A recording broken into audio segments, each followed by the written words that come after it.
या होत्या अरुणाताई, यांच्याशी बोलावं, गप्पा करावं तेवढं कमीच आहे. आपल्या निर्धारित वेळेत आपण एकदा समजून घेतलं. मी रसिकांचे आभार मानते आणि अरुणाताईंनाही आभार मानते की मला सहकार्य केलं त्याबद्दल. आता सत्र आहे प्रश्नोत्तरांचे. तुमच्याही मनात प्रश्न पडले असतील. आता मी पुढील सूत्रे सृजनच्या स्वाधीन करते. धन्यवाद. कुणाला अरुणाताईंची कला बघायची असल्यास त्यांनी नंतर बघू शकता प्रश्नोत्तरानंतर.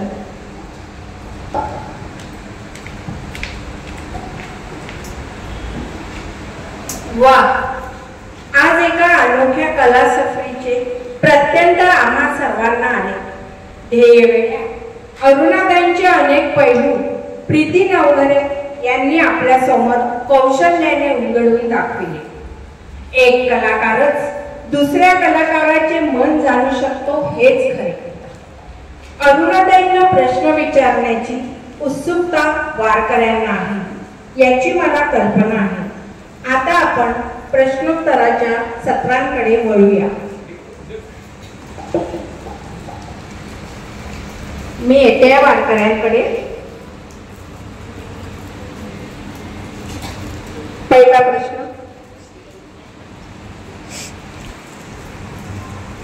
अरुणाताई, तुमचं ऐकल्यानंतर असं वाटत आहे की आपल्या शेजारी इतके वर्ष यांना पाहतो या, पण इतकी माहिती तुमच्याबद्दल नव्हतीच मला.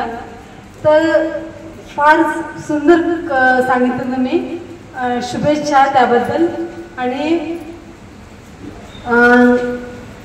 आता प्रश्न एक विचारायचा आहे की इतक्या सुंदर वस्तू तुम्ही निर्माण केल्या, पण कोणत्या वस्तूचं असं हे नाही की जे तुम्ही निर्माण नाही केली? निर्माण नाही केली म्हणून माझ्या हातून राहून गेली की जी मी ज्या कलेमध्ये मी पाहून नाही ठेवलं. हॅलो अरुणाताई, नमस्कार. नाही, मी यांच्या प्रश्नाचं उत्तर नाही. असं तर काही मला म्हणता नाही सांगू शकत मी पटकन की मी ह्या क्षेत्रामध्ये नाही केलं. पण माझं एक राहून गेल्यासारखं आहे की मला काही होण्यापूर्वी माझं गिनीज बुक ऑफ वर्ल्डमध्ये माझं राहिलं पाहिजे. कारण त्या जे माझं ॲग्रीमेंट झालं होतं आधी, त्याच्यात कुठल्याच देशातल्या लोकांनी आपल्या देशातल्या राष्ट्रीय पक्षावर एवढं काम केलेलं नाही. 500च केलं नाही, माझं तर 1000 आहे. त्याच्यामुळे माझं ते समजा जर नाही झालं तर माझं ते स्वप्न अधुरं राहून जाईल. माझं ते एक स्वप्न आहे की ते माझं पूर्ण झालं पाहिजे.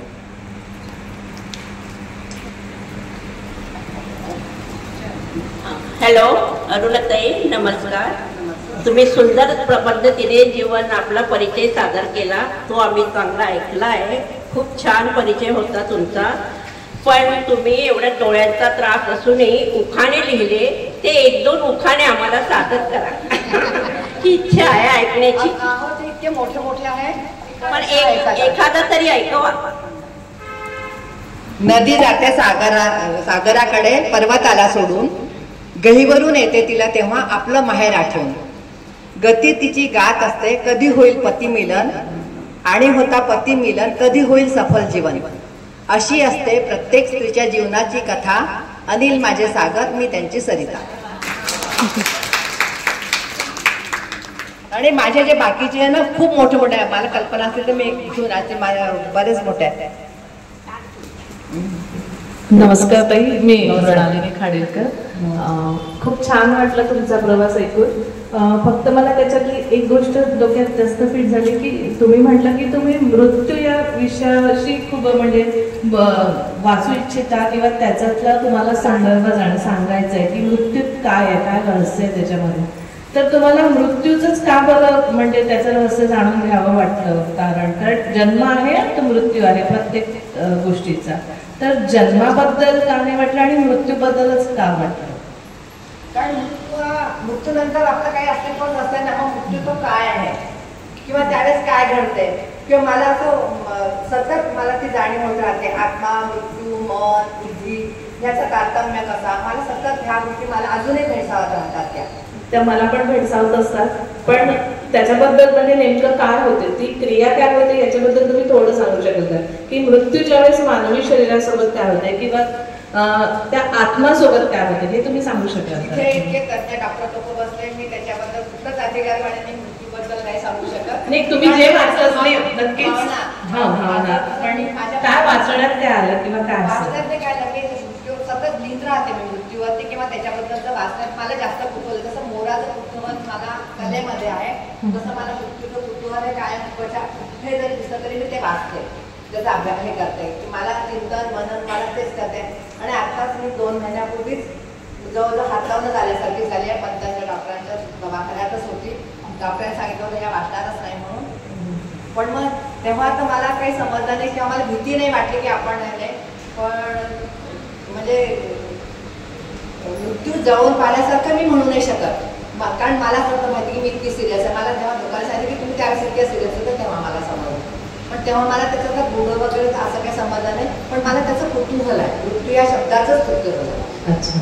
माझा दुसरा प्रश्न परत असा आहे की आपण इतक्या कला करत आलेल्या आहात आपल्या, तर ह्या कलाची सुरुवात तुम्ही वैवाहिक जीवनानंतर सुरू केली की बालपणीच तुमच्या मनात कुठेतरी होतं आणि ते राहून गेलं आणि मग विवाहानंतर केलं? नाही, बालपणी नुसती आवड होती, नुसती आवड होती. मला कोणी प्रोत्साहन देणारा नव्हता किंवा आमच्या घरामध्ये असं पण काही नव्हतं की, पण आमच्याकडे आध्यात्मिक वातावरण होतं. आणि आम्ही 35 जणांचं आमचं कुटुंब होतं, संयुक्त कुटुंबात राहत. आणि माझं लग्न झालं तरी आम्ही संयुक्त कुटुंबातच राहत होतो. त्याच्यामुळे मुलांच्या आवडीनिवडी किंवा ते काय शिकतात आहे किंवा काय नाही असं काहीच नव्हतं. आमच्या रिक्वायरमेंट आम्ही आमच्या दिवाणीला सांगायच्या, ते आमच्या आजोबांना सांगतील. मग आम्ही आमच्या आईवडिलांची कधी एवढी वाट नाही पाहिली, एवढी आम्ही अशी आतुरतेने दिवाणची केव्हा येतील, ते आपल्या वस्तू केव्हा आणतील, आम्ही अशी त्यांची वाट पाहायचो. त्याच्यामुळे आमचं लहानपण असं गेलं. त्याच्यामुळे आम्हाला कोणी त्यावेळेस कलेची आवड काय असते किंवा आपण कुठे जावं किंवा काय शिकावं असं आमच्या काहीच नव्हतं. लग्नानंतर जेव्हा मी ऑर्डनन्स फॅक्टरीमध्ये आली तर तिथे कॉलनी होती. मला आवड कलेचा होता. मी माझं पुस्तकात चंद्रपूरला यायची किंवा पुस्तकं घेऊन जायची. मी माझ्या कलेचा हे केलं. मग नंतर सगळ्यांना समजायला लागलं की यांना आवड आहे, आम्ही आमची मुलं पाठवतो, तुम्ही त्यांना शिकवाल का. असं करता करता आज हजारो विद्यार्थी माझ्या हातून ड्रॉइंग शिकून गेलेले आहेत. जवळजवळ मी 45 वर्ष झाले ड्रॉइंगचा क्लास चालवत आहे. इथे पण मी अजूनही चालवते. नमस्कार, मी किशोर सांबरे. नमस्कार. ताईने विचारलं तोच प्रश्न मला विचारायचा आहे की आपण मृत्यूवर लेख लिहिले आहे. आचार्य रजनीश ओशो यांनी मृत्यूवर जवळपास खूप भाषणं दिलेली आहेत आणि त्यांच्या भाषणाचा विषयच आहे मैं मृत्यू सिखाता हूँ.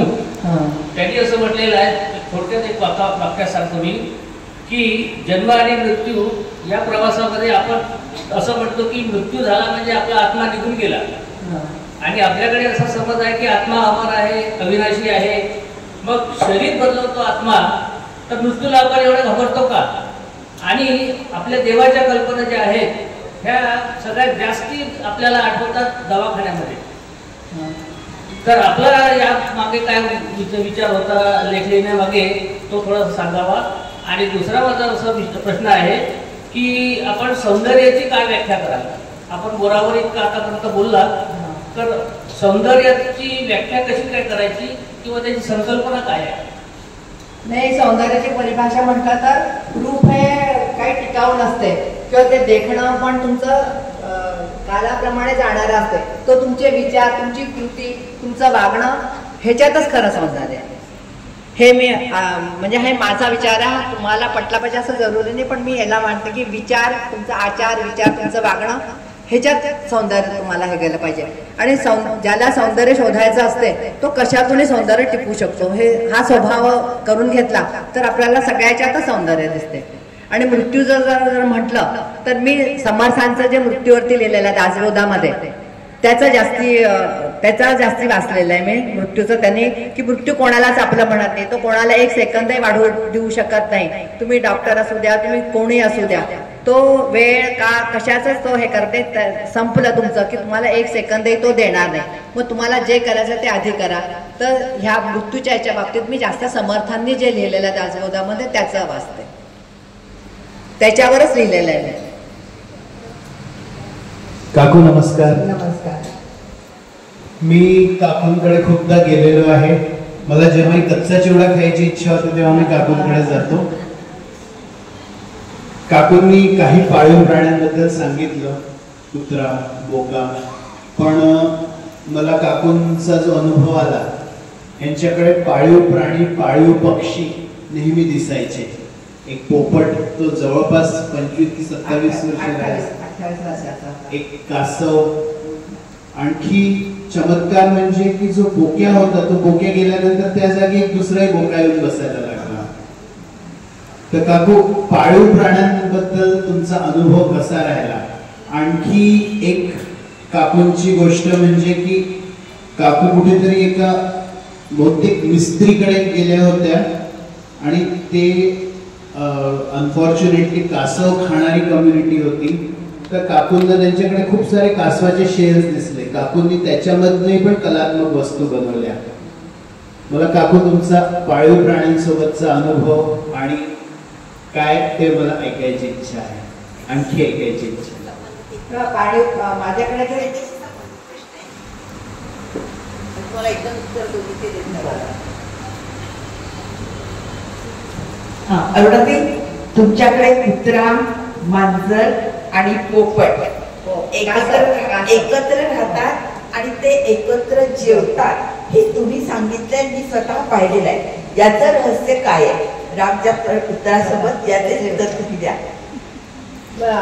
प्राणी मी स्वतःहून पाळलेले नाही, माझ्याकडे ते आलेले आहे.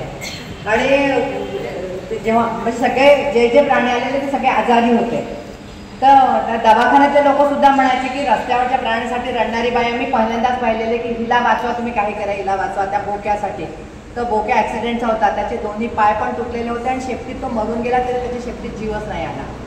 त्याच्यामुळे तो शेवटी जवळजवळ म्हणजे 15-20 किलोचा झाला होता. एवढा सॉलिड झाला होता की त्याचा पूर्ण आमच्या एरियामध्ये त्याचा दबदबा होता, इतका होता. आणि त्याचं तो गच्चीहून एक दिवस दुसऱ्या मांजरावरती गच्चीहून कुदून खाली होता. त्याचं नाव मी बहादूर ठेवलं होतं. आणि तो झोपायचा, आमच्या कुशीतच झोपायचा, आमच्याच जवळ झोपायचा, आमच्या पांघरुणात झोपायचा. ब्राउनी आला, तो पण असाच, दुसरे कुत्रे त्याला त्रास देत होते म्हणून एका मुलांच्या ही भारती चोपडे, तिच्या मुलांनी मला, तो आता अमेरिकेत आहे, त्याने ज्युत्याच्या डब्यामध्ये छोटूशा त्या पिल्लूला घेऊन आला होता तो. तर आणि मला माहिती नाही, मला असं वाटतं की त्यांना मला काहीतरी सांगायचं आहे. मला त्यांच्या नजरेमध्ये सारखं जाणवते, जी गोल्डी आहे ती पण मुख्य आहे, तर ती त्या ब्राउनीचा सहारा